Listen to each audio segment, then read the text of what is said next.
Mesdames et messieurs, bonsoir.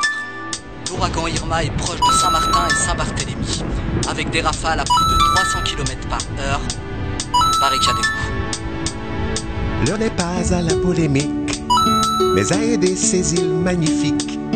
Politique, action, réaction, la population, désolation. Et j'avais un mot, c'est Kimberet Pamoli. Pardon? Kimberet Pamoli.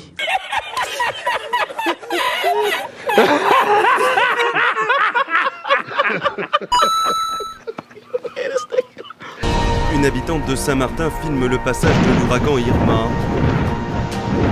Des rafales de plus en plus puissantes.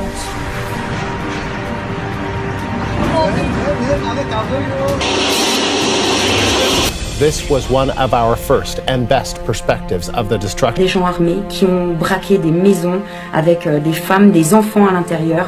Faites-nous un point aérien, il y a un cyclone qui arrive dans quelques heures. On peut sauver des vies humaines. Bougez votre cul, putain. Le préfet Macron, monsieur Macron, si vous... C'est normal que les gens ils braquent et pillent les autres. Puisqu'ils me donnent 3 bouteilles d'eau pour survivre un cyclone à fucking 4. Là c'est grave. Je viens d'avoir des nouvelles de Saint-Martin, c'est grave. This is over the Dutch Caribbean territory of Saint Martin. Les scènes de pillage se multiplient. Il y a des vols, des braquages dans des commerces et des maisons éventrées. On a vraiment besoin de renforts. Que le côté hollandais a plus de renforts que le côté français. Oh, il fait quoi le gouvernement français?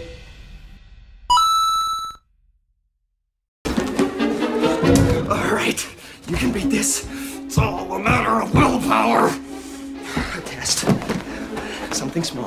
L'ensemble des élus de la Guadeloupe sont, je le sais, à mes côtés, aux côtés des Saint-Martinois, pour reconstruire. Je vous rappelle que samedi dernier, un deuxième ouragan José devait passer, qui a pendant plusieurs heures coupé toutes les liaisons aériennes. Why the fuck you lying? Why you always lying? Oh my God, stop fucking lying. Et je rappelle que nous nous trouvons dans une île qui est à près de 250 km de la Guadeloupe et à plusieurs milliers de kilomètres de l'Hexagone. La politique française vis-à-vis des Antilles, c'est toujours de décider tout de Paris, en empêchant même tout type de relations culturelles, politiques, économiques avec le restant de la région, simplement pour les resserrer vis-à-vis de la métropole.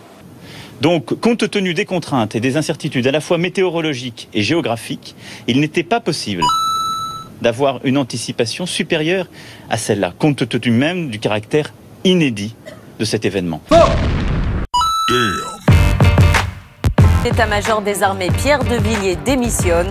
Une décision historique. Le chef d'état-major n'accepte pas la baisse du budget de la défense de 850 millions d'euros et il le fait savoir par voie de presse. Face à des députés, il lâche à huis clos. Je ne me laisserai pas baiser. Emmanuel Macron le recadre violemment la veille du 14 juillet devant un parterre de hauts gradés. Je suis votre chef.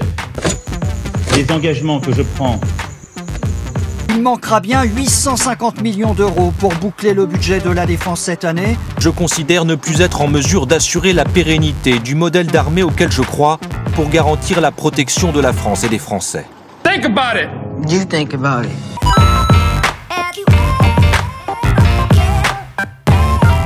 Hein? Qui est-ce qui te respecte?